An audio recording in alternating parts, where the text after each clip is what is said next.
Good afternoon, folks. This is Fred Campos, owner of DFW Website Designers. It is a wonderful January the 13th, Wednesday, 2021, and this is episode number 77 of your 3 business tips at 3 o'clock in under 3 minutes.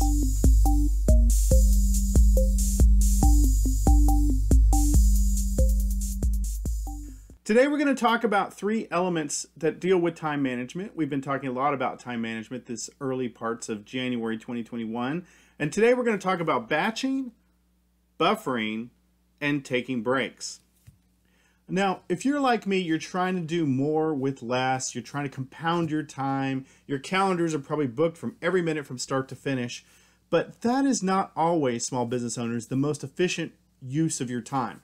There is a lot of energy that has to take place in giving a public speech versus sitting down and doing a blog post, whether returning sales calls or doing paperwork and taxes. So the first concept I want to introduce to you is called batching.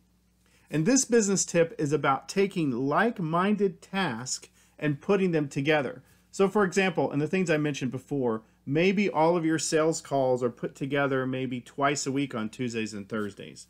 Maybe if you're a blogger and you get inspiration on Monday morning, you not only write one blog post, you go ahead and write all 5 of the blog posts for that particular week. Maybe you do all of your accounting at the end of the week at a certain time on Friday. It's not changing what you do in a given week, but it's putting them together in small little batches. And that process is called batch processing. Number 2, you should schedule in buffer time. Business tip number 2 is buffering your time. And this is one I am the most guilty of. I put together my calendar and I put tasks in there that are so tight that I don't allow for exceptions to occur, for life to occur, and for emergencies to occur. So the concept of buffering is allowing certain amount of time between tasks for the purpose of allowing that task to run over or to fill in emergencies. And that is buffering your calendar, and that's what I recommend you do as well. The third thing is, and we all know this, is taking frequent breaks.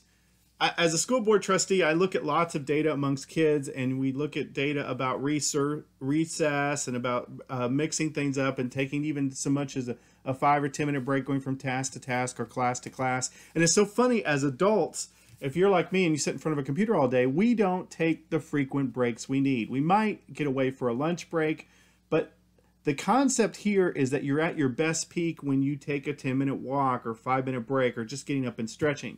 So that is scheduling in breaks. So a quick review, I'm talking about batching your work, I'm talking about buffering your work, and I'm talking about taking frequent breaks. That's my tips for you today. As always, I want you to be awesome. Now go back to sleep.